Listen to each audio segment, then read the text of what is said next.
За MCS International компани маань 2 дахь удаагийнхаа өндөр чадлын цэцлэгээ станцыг, нарны цэцлэгээ станцыг барьж байна. За энэ удаагийн нарны цэцлэгээ станцыг Тайландын Srimsang Power Corporation, Японы Sharp Corporation, за ашиглагч болоод захиалагч байгууллагаар Монголын Тэнүүн гэрэл компани оролцож байгаа.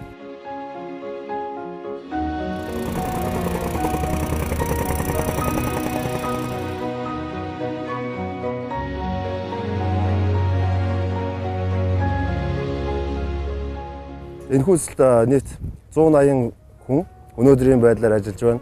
Нийт эзлийн хугацаанд 130 мянган хүн цаг аюул осолгүй барилга усралт бүтээн босголтын ажлыг гүйцэтгэж байна.